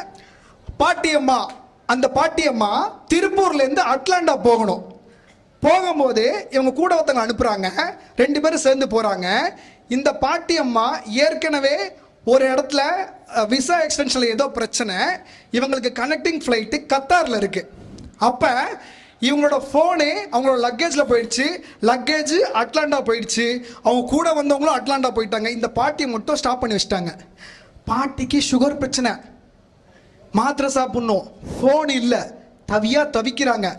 என்னோட ஃப்ரெண்டோட சொந்த பாட்டி, நான் ஊர் கதையெல்லாம் எடுத்து சொல்லுங்க. அப்போ என்ன பண்ணுறாங்க, உடனே எங்களுக்கு மெசேஜ் அனுப்புகிறாங்க என்ன பண்ணலான்னு. நாங்கள் உடனே சொல்கிறோம், எல்லா ஃபேஸ்புக்கில் அடி, எல்லா ட்விட்டரில் அடின்னு சொல்லி எல்லா பெரிய பெரிய அக்கௌண்ட்டுக்கு போடுறோம். 3 குரூப் ஃபார்ம் பண்ணுறோம். ஒரு குரூப் எங்களுக்கு ஹெல்ப் பண்ண வந்தாங்க, யாருன்னா அந்த கத்தாரில் ஏர்லைன்ஸில் இருக்கிற குரூப் ஒரு டீம், 2வது டீம் செக்யூரிட்டி சர்வீஸில் இருக்கிறவங்க, 3வது என்னோட நண்பர். இவங்க 3 பேரும் அங்கே போய் சல்லடை போட்டு தேய்கிறாங்க. என்ன சிக்கல் அப்படின்னா, இவங்க எந்த லான்ச்சில் இருக்காங்கன்னு தெரியாது, இவங்கள்ட்ட எந்த அடையாளமும் தெரியாது, இவங்க கடைசியாக போட்ட ஃபோட்டோ மட்டும்தான் இருக்குது. போய் நாங்கள் வீடியோ போட்டு அந்த போஸ்ட் போட்ட அடுத்த 10வது நிமிடத்தில் தேட ஆரம்பித்து அடுத்த 10 மணி நேரத்தில் அந்த குழு அவங்களை கண்டுபிடிச்சி நல்லபடியாக இருக்காங்கன்னு அங்கேருந்து எங்களுக்கு வீடியோ கால் பண்ணுறாங்க. பண்ணிவிட்டு அடுத்த நாள் காலையில் 6 மணிக்கு அந்த பாட்டி இங்கே வராங்க. பாட்டி வந்தோடனே அதே சாந்தாமணி அம்மா அதே டோன்ல, கண்ணு எல்லாத்துக்கும் ரொம்ப நன்றிங்க கண்ணு, நல்லபடியாக வந்து சேர்ந்துட்டேங்க கண்ணு, நன்றிங்க கண்ணு. இப்போ சொல்லுங்க, சமூக வலைதளம் கொடையா கொடுமையா? லாஸ்ட்டாக ஒன்று சொல்லிட்டு நான் முடிச்சுக்கிறேன். என்னோட பள்ளிக்கு நான் போகிறேன், ரொம்ப வருஷத்துக்கு கழிச்சு 10-15 வருஷம் இருக்கும். நான் போகும்போது என்னோட தலைமை ஆசிரியர் அப்போ ரிட்டையர் ஆக போகிறாரு. அவர் சொல்கிறார், எனக்கு ஒரே ஒரு கனவு கண்ணா, நம்ம ஸ்கூலில் ப்ராப்பரான டாய்லெட் ஃபெசிலிட்டி இல்லை, அதை மட்டும் நான் பண்ணிட்டா ஒரு இதாக இருக்கணும். ஓகே சார், பண்ணிடலாம் சார் அப்படிங்கிறேன். எங்கள் ஸ்கூலுக்கு உண்டான அலுமினி நெட்வொர்க் இல்லை, முன்னாடி படித்த முன்னாள் மாணவ சங்கம்லாம் பெருசாக இல்லை. அவங்கவுங்க வருவாங்க, பார்ப்பாங்க, ஜஸ்ட் ஏதாவது வேணும்னா கட்டி கொடுத்துட்டு போயிடுவாங்க. யாருமே ஹெல்ப்புக்கு இல்லைங்கும்போது நான் சொன்னேன், ஓகேங்க பண்ணிக்கலாம்னு சொல்லி நான் ஒரு வீடியோ எடுக்கிறேன். அதை எடுத்து நான் வீடியோ போஸ்ட் பண்ணுறேன். நான் போஸ்ட் பண்ண ஒரு 1 to 2 மணி நேரத்தில் எங்களுக்கு கால் வருது, சென்னையிலேருந்து சிசாட்னு ஒரு NGO டீம், நாங்கள் நேராக வரோம் அப்படிங்கிறாங்க. அடுத்த 10வது நாள் அவங்க ஸ்கூலுக்கு வராங்க. 15வது நாள் அதை ஆய்வு பண்ணி ரிப்போர்ட் பண்ணி 1 lakh சாங்ஷன் பண்ணி அங்கே டாய்லெட் ஃபெசிலிட்டி கட்டுறாங்க. 20வது நாள் முடிஞ்சிருச்சு. 30வது நாள் அதுக்கு ஓப்பனிங் வச்சு சீஃப் கெஸ்ட்டாக என்னையே கூப்பிட்டாங்க. இப்போ சொல்லுங்க, சமூக வலைதளம் கொடையா கொடுமையா? இப்படி நிறைய கொண்டு போயிட்டே இருக்கலாங்க ஐயா. நீங்கள் சொல்ல போனால் பிளட் டொனேஷனுக்கு ரிக்வஸ்ட் வேணுமா, ஒரு எஜுகேஷன் ஹெல்ப் பண்ணுவானா, எத்தனை பேர் கேட்க முடியும்? இங்கே எவ்வளோ பேர் இருக்கீங்க, இத்தனை பேர் நம்பர் உட்காந்தா சொல்லுங்கக்கா, அந்த சோப்பு கட்டுறாரு உங்கள் நம்பர் சொல்லுங்க, இப்படிலாம் சொல்ல முடியாது. இப்போ நான் அவ்வளோ பேர் சந்திக்கிறேன்னா, நெட்வொர்க் இஸ் நெட்வொர்க் அப்படிம்பாங்க. இங்கே சந்திக்கின்ற ஒவ்வொருவரும் ஒவ்வொரு வரம், இதை நீங்கள் புரிஞ்சுக்கணும். இதுக்கு நீங்கள் கிளாப் பண்ணணும். ஸோ இத்தனை பேரை நான் எப்படி டக்குன்னு பிடிக்கிறது? ஒரு வாட்ஸ்அப் குரூப், ஒரு இன்ஸ்டா குரூப், இல்லைன்னா டப்புன்னு ஃபேஸ்புக்கில் குரூப், எல்லாம் வந்துக்குங்க, சர்ச் பண்ணுங்க, ஜாயின் பண்ணுங்க, முடிஞ்சு போச்சு. இந்த டெக்னாலஜியை நான் எப்படி யூஸ் பண்ணுறேங்கிறதா மெயினான விஷயம் இருக்குது. ஒரு தனி மனித ஒழுக்கம் தான் ஒட்டுமொத்த சமூக ஒழுக்கம். நான் கரெக்டாக இருக்கேனா, நீ கரெக்டாக இருக்கியா, இப்படி ஒருத்தருக்குள்ள அந்த மாற்றம் நாம் அதை சரியாக பயன்படுத்திட்டோம்னா யூஸ்ஃபுல்லாக இருக்கும். அதை விட்டுட்டு வெள்ளம் வந்ததற்காக மழையே பிழை என்றால் என்ன நியாயம்? சுனாமி வரக்கூடும் என்பதற்காக கடலையே நாடு கடத்த வேண்டும் என்று சொன்னால் என்ன வாதம்? சமூக வலைதளங்கள் பயன்படுத்துபவர்கள் தவறு செய்தால் சமூக வலைதளமே கொடுமை என்று சொன்னால் என்ன கொடுமை சரவணன் இது என்று சொல்லி வாய்ப்பளித்த அத்துணை பேருக்கும் எனது நெஞ்சான நன்றி சொல்லி, ஐயா உங்களுக்கு தெரியாது ஒன்றுமில்லை, சமூக வலைதளங்கள்னால் கொடுமை அல்ல கொடையே கொடையே கொடையே என்று தீர்ப்பு தருமாறு கேட்டுக்கொள்கிறேன். நன்றி, வணக்கம். நல்ல கருத்துக்களை உங்களிடத்துல சொல்லி உங்களுடைய அங்கீகாரத்தை அவர் பெற்றார். அதாவது கருத்துக்களை சொல்லி கைதட்டல் வாங்குவது என்பது கஷ்டமான காலம் இந்த காலம். அதில் அவர் நல்ல கருத்துக்களை முன்வைத்து பெற்ற வெற்றிக்காக அவரை வாழ்த்துகிறேன். நல்ல இன்னும் நீங்க முன்னுக்கு வரணும். இறைவன் உங்களுக்கு அந்த வரத்தை கொடுக்கணும். நல்லா இருங்க. நான் நீண்ட ஒரு ஆய்வு செய்து தீர்ப்பு சொல்லுவதற்கான நேரம் இல்லை. குயிக் டிஸ்போசல் அப்படிம்பாங்க கோர்ட்டில். சில சமயத்தில் டக்கு டக்குன்னு அப்படியே அந்த வழக்கை முடிச்சாகணும். அந்த மாதிரி நாம இப்போ பார்க்கணும். ஒன்று, இது நம்மளை ஆட்டி படைக்குதா இல்லையா அப்படின்னு ஒரு கேள்வி. ஒரு சின்ன கதை சொல்றேன். ஒரு அம்மா இந்த பழைய பித்தளை விளக்குல, அலாவுதீன் அற்புத விளக்குல அப்படி தேய்ச்சா பூதம் வரும்பாங்கல்ல, அதை விளையாட்ட அப்படி தேய்ச்சாங்க. ஒரு பூதம் வந்துருச்சு. கதை தான். அவங்க என்ன கேட்டாங்க தெரியுங்களா? என் கணவர் என்கிட்ட அன்பா இருக்கணும்னு கேட்டாங்க. இந்த எதிர்பார்ப்பு இல்லாத பெண்கள் உலகத்துல இல்லை. அவர் என்னை பிரியவே கூடாது அப்படின்னாங்க. எங்க போனாலும் என்னை கூட்டிட்டு போகணும் அப்படின்னாங்க. என்னை மடி மேல வச்சிருக்கணும் அவரு அப்படின்னாங்க. என் முகத்துல தான் முழிக்கணும். எனக்கு ஏதாவது கீறல் வந்தா கூட அவருக்கு அப்படியே ஒரு பதட்டம் வரணும். என்னை மிஸ் பண்ணிட்டா அவருக்கு கைகாலெல்லாம் நடுங்கணும், காணுமே அப்படின்னு நடுங்கணும். அந்த மாதிரி என்னுடைய கணவரை மாத்தணும் அப்படின்னு அந்த பூதத்துக்கிட்ட கேட்டாங்க. அந்த பூதம் உடனே ஒரு ஜி பூம்பா அப்படின்னு பண்ணி இந்த அம்மா தள்ள கை வச்சு சொல்லிச்சு, நீ ஒரு செல்போனாக மாற கடவுது. யார்? இந்த அம்மா. என்ன போன் ஆகிட்டேன்னா, நீ சொன்ன எல்லா கண்டிஷனும் இதுக்கு தான் பொருந்தும். என்ன எழுந்திரிச்ச உடனே உன் முகத்துல தான் முழிப்பான். நீ இல்லாம வெளியில போகவே மாட்டான். ஒரு சின்ன கீறல் வந்தா கூட துடிச்சிருவான். நீ தொலைஞ்சு போயிட்டேன்னா பதட்டமாகி பைத்தியமே பிடிச்சு போயிடும். அதனால நீ சொன்ன எல்லா கண்டிஷனும் இதுக்கு மட்டும்தான் பொருந்தும். காதலுக்கு பொருந்தாது, கைபேசிக்குத்தான் பொருந்தும். இதை எதுக்கு சொல்ல வரேன்? நம்ம லைஃப்ல அது அவ்வளவு முக்கியமான விஷயமா உள்ள வந்துருச்சு. இதை மாற்ற முடியாது. இதை மனசுல வச்சுங்க. சரி, தகவல் தொடர்பு அப்படிங்கிற இணைப்பு இந்த இன்டர்நெட் வந்ததுக்கு அப்புறம், கணினி வகைகள் வந்ததுக்கு அப்புறம், சமூக வலைத்தளங்கள் வந்ததுக்கு அப்புறம் பெருசா பெருகி இருக்கு. அதுக்கு முன்னாடி நம்ம எவ்வளவு கஷ்டப்பட்டோம். இப்ப நான் சிவகங்கைக்கு வரணும் அப்படின்னா சென்னையில இருந்து ஒரு ட்ரெயின் புக் பண்றேன்னு வச்சுங்க. அந்த காலத்துல நான் சொல்றது ஒரு 40 ஆண்டுகளுக்கு முன்பு நான் வெளியூர் போனோம் அப்படின்னா ட்ரெயின்ல போகணும். அப்ப நான் டிக்கெட் புக் பண்ணணும். சென்னையில இருந்து கோயம்புத்தூர் போறதுக்கு நான் கியூல நிக்கிறேன் அந்த டிக்கெட் புக் பண்றதுக்கு. எப்படி இருக்குன்னு தெரியுங்களா? இவ்வளவு பெரிய லெட்ஜர் இருக்கும். நீலகிரி எக்ஸ்பிரஸ் அப்படின்னு எழுதி, இது பாருங்க, 27ஆம் தேதி அப்படி எழுதிட்டு கோச் நம்பர் 1, கோச் நம்பர் 2, அது 72 பர்த் இருக்குதுல்ல, புக்காக கையில எழுதிக்குவாரு அந்த கிளார்க்கு. நான் நீலகிரி எக்ஸ்பிரஸ்ல 27ஆம் தேதி கோயம்புத்தூர் போகணும்னு சொன்னா கொஞ்சம் இருங்கோ அப்படின்னு சொல்லிட்டு அந்த 27ஆம் தேதி அதை எடுத்து அந்த பேப்பரா பரட்டுவார். கோச் ஏல இருக்கா, கோச் பில இருக்கா, கோச் சில இருக்கா, கோச் டில இருக்கா, எல்லாம் பார்த்துட்டு இல்லை அப்படிம்பார். 30 நிமிஷம் ஆகும். நான் உடனே கேட்பேன், சேரன் எக்ஸ்பிரஸ்ல இருக்கா? அப்போ ஃபார்ம்ல ஃபில்அப் பண்ணி கொடுங்க. நீலகிரி எக்ஸ்பிரஸ் அடிச்சுட்டு நாங்க சேரன் எக்ஸ்பிரஸ்னு போட்டு கொடுத்தோன்னு இருங்கோ அப்படின்னு இன்னொரு நோட் புக்கை இந்த பக்கத்துல இருந்து எடுத்து அப்படியே ஏ பி எல்லாம் புரட்டுவார். சரி, 27 இல்ல 26 இருக்கா, போச்சு. இப்ப நாங்க ஒரு டிக்கெட் புக் பண்றதுக்கு ஒரு மனிதனுக்கு குறைஞ்சபட்சம் 1.25 மணி நேரம் ஆகும். கியூல நின்று நாங்க டிக்கெட் புக் பண்ணோம். இப்ப 27ஆம் தேதி இருக்கா பாருப்பா, 28ஆம் தேதி இருக்கா பாரு, காலையில போற அந்த தேஜோல் ட்ரெயின்ல இருக்கா பாரு, சேனல்ல இருக்கா பாரு, தத்கல்ல இருக்கா பாரு அப்படின்னா, எனக்கு ஒரு உதவிக்கு ஒரு தம்பி இருக்கிறாரு அப்படி இப்படியும் பாரு, சார் போட்டாச்சு சார் டிக்கெட் அப்படிம்பாரு. என் போனுக்கு மெசேஜ் வந்துடும், போங்க சார் அப்படின்னு. ஒன்னும் எடுத்துக்க வேணாம், நேரம் அந்த போன்லயே டிக்கெட்டு எல்லாம் வந்துடும். அப்படியே பணமும் எடுத்துரும், எல்லாம் கரெக்டா முடிஞ்சு போயிடும். எனக்கு ஒண்ணுமே வேலை கிடையாது. 2 நிமிஷம் வீட்லயே உட்காந்து நான் சுத்துற சுத்துக்கு எல்லா டிக்கெட்டும் நான் புக் பண்றேன். இதை யோசிச்சு பாருங்க, தகவல் தொடர்புங்கிறது எவ்வளவு பெரிய விஷயம். இப்போ ஒரு வார்த்தை சொல்லட்டுமா? டெல்லியில அக்பர் ஆட்சி செய்த காலத்துல அக்பருக்கு புள்ள பிறக்க போகுது. அவருடைய மனைவி பட்டத்து மகிழ்ச்சி பிரெக்னன்ட்டா இருக்கிறா. யாரோ சொல்லிட்டாங்க டெல்லியில புள்ள பிறக்க வேணாம் அப்படின்னு சொல்லிட்டாங்க. ஃபத்தேபூர் சிக்ரி அப்படிங்கிற இடத்துல அவருக்கு ஒரு கோட்டை இருக்கு. ஏன்னா நல்ல காரியம்லாம் டெல்லியில நடக்கப்படாதுன்னு ஒரு அபிப்பிராயம் அந்த காலத்துல இருந்திருக்கு.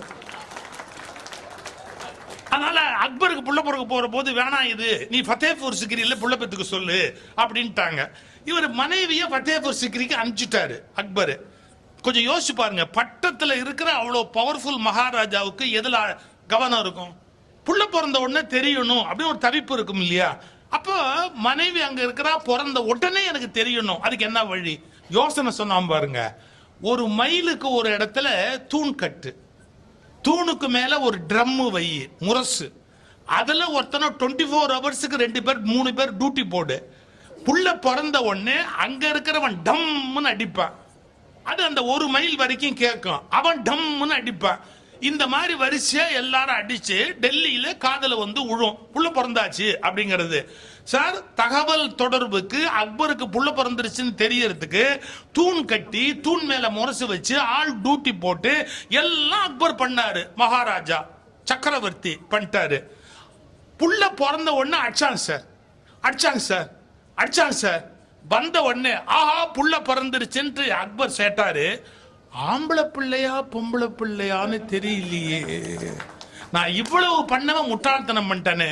ஆம்பளை பையனா இருந்தா 1 தடவை அடி, பொம்பளை பிள்ளையா இருந்தா 2 தடவை அடின்னு சொல்லியிருந்தா எனக்கு என்ன புள்ள பிறந்ததுன்னு தெரியுமேன்னு அந்த கோட்டையிலேருந்து குதிரையில ஒருத்த வந்து சொல்ற வரைக்கும் அக்பர் குறுக்கு நெடுக்கு நடந்துகிட்டே இருந்தாரு. என்ன ஆம்பளை பிள்ளையா பொம்பளை பிள்ளையா, ஆம்பளை பிள்ளையா பொம்பளை பிள்ளையா, ஆம்பளை பிள்ளையா பொம்பளை பிள்ளையா? யோசிச்சுக்கங்க, ஒரு தகவல் ஒரு சக்கரவர்த்திக்கு கிடைக்கிறதுக்கு எவ்வளவு கஷ்டம். இப்போ உங்க புள்ள அமெரிக்காவில இருக்கலாம், புள்ள பிறந்தது அப்படின்ன உடனே நெக்ஸ்ட் செகண்ட் அந்த புள்ள போட்டோவை எடுத்து நேரா தாத்தாக்குங்க அனுப்பி அங்க ஆன பில்லையும் அனுப்பி பேரன் பிறந்தாச்சு அப்படிங்கிறது எவ்வளவு நிமிஷம்? 2 செகண்ட். கொஞ்சம் இப்படி சொல்லட்டுமா? ஒரு காலத்தில் தன் பிள்ளை பிறந்ததை உடனே அறிய வேண்டும் என்று இந்தியாவின் சக்கரவர்த்திக்கு கிடைக்காத சௌகரியம் இன்றைக்கு இந்தியாவின் சகல மனிதர்களுக்கும் கிடைத்திருக்கிறது என்றால் நாம் என்ன அதை குறைவா மதிப்பிட முடியுமா? என்ன சகல மனிதருக்கும். யாரு செல்போன் இல்லாம இருக்கிறா? உலகத்திலே அதிக செல்போன் பயன்படுத்துறவங்க இந்தியர்கள், தெரியுமா உங்களுக்கு? இதை எதுக்காக சொல்ல வரேன்? ஒரு காலத்துல இல்லாத தகவல் தொடர்பு இன்னைக்கு அவ்வளவு பெரிய வளர்ச்சி அடைஞ்சிருக்கு. கடைசியா நான் லட்சுமி நரசிம்மனை பேச சொன்னேன். ஏன்னா அதனுடைய பாசிட்டிவ் வாங்கிட்டு நீ ஐடிபிஐனா இருந்து சொல்ல வேண்டியது சொல்லு அப்படின்னு. நீங்க ஒரு வாரத்துக்கு முன்னாடி யூடியூப்ல ஒரு செய்தி பார்த்தீங்களா? அமெரிக்காவில் இருக்கிற எல்லா விமானமும் தரையிறக்கிட்டாங்க. ஒரு வாரத்துக்கு முன்னாடி எந்த விமானமும் அமெரிக்கா மேல பறக்க முடியாது. ஏன்? ஒரே காரணம், நெட்வொர்க் ஒர்க் பண்ணல. அப்ப பிளேன் மேல பறக்கிறது, அது போகுது ஒரு இடத்துல இருந்து ஒரு இடத்துக்கு போகுது அப்படின்னா நெட்வொர்க் ஒர்க் பண்ணிக்கிட்டு இருந்தா தான் விமானமே பறக்க முடியும். கிளம்பியாச்சு, நடுவில் நிக்குது, இத்தனை கிலோமீட்டருக்கு முன்னாடி இருக்குது, வந்துகிட்டு இருக்குது, அந்த பைலட் அங்கேருந்து பேச முடியும், கீழே இருக்கிற தரைக்கு பேச முடியும். இவ்வளவு தூரத்துக்கு அந்த தொடர்பு இல்லை. உடனடியாக அமெரிக்கா வானத்தில் பிறந்த எல்லா விமானங்களும் பக்கம் பக்கமா உடனே தரையிறக்கப்பட்டது. இந்த நெட்வொர்க் சரியாற வரைக்கும் எந்த விமானமும் பறக்கல. இப்ப நாம இத ஒரு கொடைன்னு எடுத்துக்கிறதா, கொடுமைன்னு எடுத்துக்கிறதா? விமானம் பறக்க முடியல அப்படின்னு சொன்னா ஒரு நாடு விட்டு ஒரு நாடு இன்னைக்கு போக முடியுமா? யோசிக்கணும் சார். அக்ரிகல்ச்சருக்கு கூட அது எப்படி பயன்படுதுங்கிற கருத்து அந்த தம்பி அழகா சொன்னார். அக்ரி சக்தி, என்ன உரம் போடணும், என்ன எடுக்கணும், என்ன பண்ணணும், இப்போ ஒரு பூச்சி வந்திருக்கோம் அதை எப்படி உடனடியா. இதை விட ஒரு பெரிய ஆச்சரியம், புதுக்கோட்டை பட்டுக்கோட்டையில எனக்கு தெரிஞ்ச ஒரு டாக்டர், அந்த டாக்டர் சொன்னார் முதுகுல எனக்கு இந்த இடத்துல வலிக்குது அப்படின்னார். டாக்டர் பில்லு ஜாஸ்தியா போட்டிருந்திருப்பாரோ என்னமோ தெரியல, இந்த இடத்துல ஒரு வலி அவருக்கு. அவர் அவங்க ஊர்ல இருக்கிற ஆர்த்தோ டாக்டர் எல்லாம் போய் பார்த்தாரு. அவரு ஜெனரல் பிசிஷியன். இவரு அந்த ஆர்த்தோ எல்லாம் மெட்ராஸ்ல ஒரு பெரிய ஹாஸ்பிட்டலுக்கு ரெக்கமெண்ட் பண்ணாங்க. அவங்க அவரை படுக்க வச்சு அந்த ஸ்கேனு எம்ஆர்டி என்னென்ன உண்டோ எல்லா ஸ்கேனும் எடுத்தாங்க. எடுத்துட்டு அவங்க என்ன சொன்னாங்க, எங்களுக்கு தெரிஞ்ச வரைக்கும் ஒன்றும் பெரிய மிஸ்டேக் இல்லைங்க, உங்க முதுகுல நீங்க ஏதோ இப்படி பண்ணுங்களேன், நீங்க நம்புனா நம்புங்க. கடைசியா சைக்காட்ரிஸ்ட் அனுப்பிச்சுட்டாங்க. அதாவது வலியே இவருக்கு இல்ல, இவர் வலின்னு சொல்லிட்டு திரியிறாரு அப்படின்னு. டாக்டர் தப்பா நினைக்காதீங்க, better you consult A psychiatrist. அவங்க மாத்திரை கொடுப்பாங்க, அது வலி தெரியாதபடி உங்களை மாத்திரும் அப்படின்னு. சார் அவர் மாத்திரை எடுத்துக்கிட்டாரு. சைக்காட்ரிஸ்ட போய் 4 மாசம் மாத்திரை எடுத்துக்கிட்டாரு. ஆனா சொல்றாரு, இல்ல எனக்கு அதுக்கப்புறமும் வலிக்குது அப்படின்னாரு. ஒரு மிகச்சிறந்த ஒரு மருத்துவமனையில வர்றாரு. ஆனா அவங்களால கண்டுபிடிக்க முடியல. ஆனா நடந்ததுன்னு தெரியுங்களா, இங்க இவரை இப்படியே ஸ்கேன் பண்ணிக்கிட்டு அமெரிக்காவில் இருக்கிற ஒரு பெரிய மருத்துவமனையோட தொடர்பு கொள்றாங்க. இந்த படத்தை அவங்க அங்கேருந்து பாக்குறாங்க. இப்போ நாம இந்த விஷயத்தை 100 மடங்கு பெருசுபடுத்தி பார்த்தா தப்பு எங்க இருக்குன்னு தெரியும். அவங்க கிட்ட இருக்கிற கருவி எப்படி தெரியுங்களா, 1,00,000 மடங்கு பெருசாக்கி பார்க்கும் அவங்க கையில வச்சிருக்கிற கருவியில. அப்ப அந்த பர்டிகுலர் வலி இருக்கிற பாயிண்ட் எங்கேயோ அந்த இடத்தை அவங்க பல அளவுக்கு பெருசாக்கி அப்படி பார்த்த போது சொல்றாங்க, அங்க கட்டி இல்ல, ஆனா அங்க ஒரு கட்டி ஆரம்பிக்குதுன்னாங்க. அவருக்கு அந்த அந்த L4 L3 அதுக்கு மத்தியில ஒரு கட்டி ஆரம்பிக்குது, முளை கட்டி உள்ளே இருந்து வருது. இங்க நம்முடைய மெடிக்கல் எக்யூப்மெண்ட்ஸ்ல அது இல்ல. எப்படி அதை நீங்க மேக்னிஃபை பண்ணி பார்க்கணும் பெருசாக்கி. அமெரிக்கால இருந்து பார்த்துட்டு டாக்டர் சொல்றாரு, நீ ஆபரேஷன் பண்ணி இங்கே இருந்தே நான் கைட் பண்றேங்கிறாரு. அது எந்த பாயிண்ட்ல அப்படிங்கறத நான் இங்கே இருந்து கைட் பண்றேன் அப்படின்னு. கடைசியா சக்சஸ்ஃபுல்லா ஆபரேட் பண்ணி அந்த கட்டியை எடுத்துட்டாங்க. அவர் வலி இல்லாம வெளியே வந்தாரு. கொஞ்சம் யோசிச்சுக்கோங்க, மருத்துவ உலகத்தில் இன்னைக்கு இந்த கருவிகள், கணினி, இது மாதிரியான இந்த பொருள்கள் மிகப்பெரிய சாதனையை செய்திருக்கு. இப்ப நம்ம நல்ல வழிக்கு பயன்படுத்தும் போது அது செய்யக்கூடிய உதவிகளை உலகத்துல வேற யாரும் செய்ய முடியாது. ஆனா நாம என்ன பயன்படுத்துறோம், அதுதான் இந்த கட்சியினுடைய கோபம். இப்போ ஒரு குரூப் புறப்பட்டு இருக்கு. அது என்ன குரூப்னு கேட்டா, வாட்ஸ்அப் வாயர்கள், யூடியூப் பேயர்கள் அப்படின்னு ஒரு குரூப் புறப்பட்டு இருக்குது. என்ன வாட்ஸ்அப், அது தனக்கு வர செய்தி உண்மையா பொய்யா, தகவல் உண்டா இல்லையா, ஒரு எழவும் தெரியாது. எனக்கு கோவம் வந்தா அந்த எழவுன்ற வார்த்தையை நான் சொல்லாதீங்கம்பாங்க. எனக்கு கோவம் வந்தா நான் அந்த வார்த்தையை சொல்லிவிடுவேன். இது உண்மையா பொய்யா அப்படிங்கிற எதுவுமே தெரியாது.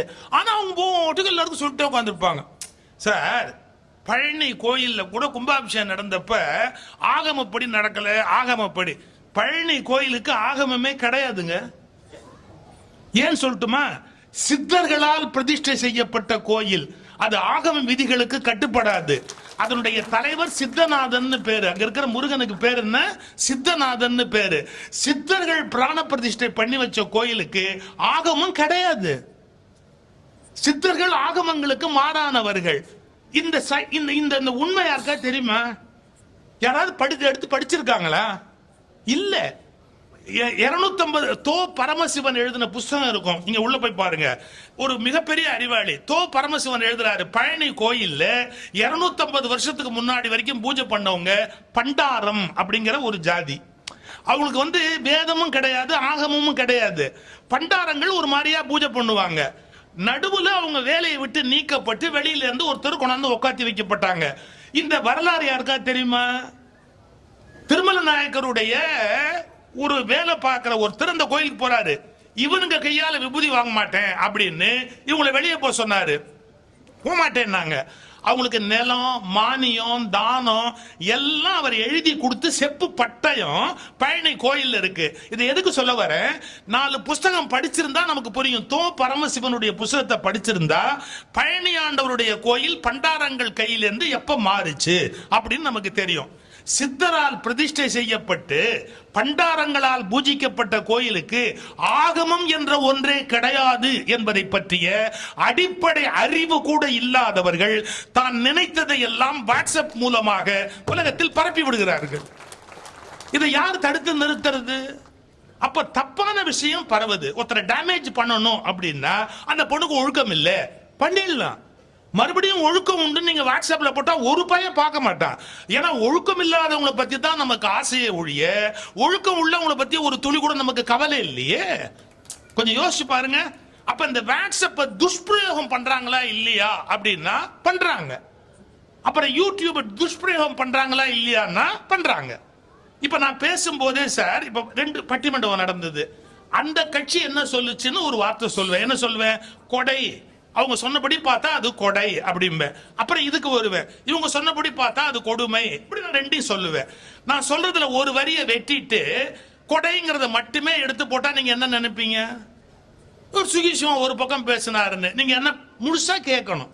முழுசா கேட்டாதான் அது கொடை அப்படிங்கறதையும் சொல்லி, கொடுமை அப்படிங்கறதையும் சொல்லி, அது கொடையா கொடுமையான்ற ஆராய்ச்சியை பண்ணி நம்ம எப்படி முடிவுக்கு வரணுங்கிறது சொல்லியிருப்பேன். என் தீர்ப்புங்கிறது எவ்வளவு நேரம் வரும்? 45 நிமிஷம். சாதாரணமா ஒரு பட்டிமண்டபத்துல 45 நிமிஷம் இருக்கும். அதுல நீங்க 40 செகண்ட் உருவி நான் சொன்ன ஒரு வார்த்தையை மட்டும் அது தப்பா, அதாவது அதுக்கப்புறம் மாத்தி சொன்னதெல்லாம் தாண்டி ஒரு வார்த்தையை மட்டும் உருவி போட்டா என்ன நடக்கும்? என்ன நடக்கும்? நான் ஒரு முறை சொன்னேன். என்ன சொன்னேன்? காஞ்சி மகா பெரியவர் ரொம்ப சிறந்தவர், ஆனா அவருடைய அருமை நாத்திக மக்களுக்கு தெரிய மாட்டேங்குது.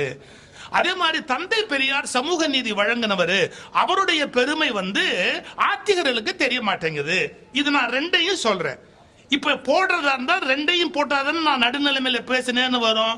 அதுல அப்படியே அப்படியே அழிச்சிட்டு ஒன்னை மட்டும் போட்டா அயோக்கிய பயலே, திருட்டு நாயே அப்படின்னு எனக்கு கமெண்ட். கொஞ்சம் யோசிச்சு பாருங்க. ஒரு நீதிபதியினுடைய தீர்ப்பு ரெண்டு சைடையும் எடுத்துதானே பேச முடியும். ஒரு உண்மையான நீதிபதியா இருந்தா ஒரு கருத்து மாறும். நீங்க இப்ப கூட எடுத்துக்கங்களேன், 5 சுப்ரீம் கோர்ட் ஜட்ஜி தீர்ப்பு சொல்லும் போது 4 பேர் சொன்ன கருத்தை ஒரு பெண் பிள்ளை ஒத்துக்கலையே. ஒரு நீதிபதி மறுத்து பேசுறாங்களே. நீங்க முழுசா படிக்கணுமா இல்லையா? இப்ப நான் ஒரு கேஸ் சொல்றேன். நான் வழக்கறிஞராவும், அதாவது நான் பிராக்டிஸ் பண்ணலையே ஒழிய எனக்கு லா தெரியும். நான் பிராக்டிஸ் பண்ணல, ஆனா எனக்கு லா தெரியும். ஒரு கேஸ் சொல்லட்டுமா? ஒரு கேஸ் நடந்ததுங்க. அந்த கேஸ்ல கடைசியா அக்யூஸ்ட் 1, அக்யூஸ்ட் 1 குற்றவாளி 1, அக்யூஸ்ட் 2 குற்றவாளி 2. அந்த கேஸ்ல ஜட்ஜ்மெண்ட் கொடுக்குறாரு ஜட்ஜ். ரீசன்ஸ் எல்லாம் கொடுத்துட்டு, so I hereby dismiss the case, the accused 1 may be released. அவனை ஜெயில இருந்து வெளியே அனுப்பிடலாம் அப்படின்னு ஆர்டர் போட்டாரு. ஆச்சுங்களா? அதுக்கப்புறம் ஒரு பேராகிராஃப் வேற அப்சர்வேஷன்லாம் எழுதிட்டு, நான் மேலே சொன்ன எல்லா விஷயங்களும் accused 2க்கும் பொருந்துவதால் he is also released ன்னு எழுதியிருக்கிறார். நல்ல கவனிங்க. இந்த நேரா ஜெயிலுக்கு அனுப்புறாங்க. ஜெயில ஜட்ஜ்மெண்ட் படிச்சவங்க அக்யூஸ்ட் 1 ரிலீஸ் பண்ணுன்னு சொன்ன வரைக்கும் படிச்சிட்டு அக்யூஸ்ட் 1 ரிலீஸ் பண்ணிட்டாங்க. அக்யூஸ்ட் 2 உள்ளேயே வச்சுக்கிட்டாங்க. அவருக்கு என் ஃப்ரெண்ட் அப்பியர் ஆனாரு. என் ஃப்ரெண்ட் அப்பியர் ஆனவர் ஏன் இவனை ரிலீஸ் பண்ணலன்னு சொல்லி ஜட்ஜ்மெண்ட் காப்பி அப்புறமா வாங்கி அப்புறம் போய் பார்த்தா லாஸ்ட்ல எழுதுறாரு, நான் என்னென்ன ரீசன் அக்யூஸ்ட் 1க்கு சொன்னனோ எல்லாமே அக்யூஸ்ட் 2க்கும் பொருந்துறதால அக்யூஸ்ட் 2 மஸ்ட் பி ரிலீஸ்ட் அப்படிங்கறத கடைசி வார்த்தையை அந்த ஜட்ஜி எழுதியிருக்கிறாரு. இவனுங்க பாதி படிச்சுட்டு பாதி படிக்காம இருந்ததால நம்புங்க 8 மாத காலம் அவர் கூடுதலாக சிறையில் இருந்தார். அப்புறமா கேஸ் போட்டாங்க உடனே ஜெயில் மேல. அப்ப எல்லாரும் கையில காலில் ஓடியாந்து விழுந்து, அவ்வளவுதான் எங்க வேலையே போயிடும், என் குடும்பமே போயிடும், தயவு செய்து நீங்க மாத்தி கண்டெம்ட் ஆஃப் த கோர்ட்னு சொல்லி கேஸ் போட்டா எங்க குடும்பமே போயிடும்னு ஜெயில் அதிகாரிகள்லாம் இந்த வீட்டுல காலில் விழுந்து, சரி போனா போகுது 8 லட்சம் ரூபாய் காம்பன்சேஷன் கொடுத்தாங்க. நான் சொல்ல வந்தது என்ன கவனிக்கணும், நீங்க ஒரு ஜட்ஜ்மெண்ட்னா மொத்தமா படிக்கணும். பாதி படிச்சுட்டு ஜட்ஜ்மெண்ட்ல அடுத்த பாதி படிக்கலன்னா தப்பா போயிடும். இந்த பேசிக் நாலேஜே பல பேருக்கு கிடையாது. ஒரு அறகுறையா ஒரு வார்த்தையை கேட்க வேண்டியது. அதாவது என்ன ஒருத்தர் போன் பண்ணி ஒருத்தர் திட்டான சொன்னா அந்த பேச்சை நீங்க முழுசா கேட்டீங்களான்னு கேட்க வேண்டிய அவசியம் இல்லைங்கிறாரு. நீ கேட்க வேண்டிய அவசியம் இல்லைன்னா எங்கிட்ட பேசுற? நான் இன்னொன்னு சொல்றேன். இப்ப நான் உங்க முன்னாடி பேசியிருக்கேன். இதை யாரோ யூடியூப்ல எடுத்து போட்டு அவங்க வீட்டுக்கு போனோன்னு அவர் அங்கேருந்து சுயசுவத்தை கூட்டு நாயே அப்படின்னா, நான் என்ன உன் வீட்டுல கதவை திட்டி உன் நம்பர்லயா பேசுனேன்? நான் இந்த இடத்துல பேசுனேன். நீ வேணும்னு சுவிட்ச் ஆன் பண்ணி முழுக்க நோண்டி பார்த்துட்டு நீ என்ன நாயேன்னு திட்டத்துக்கு உனக்கு ரைட்ஸ் இருக்கா?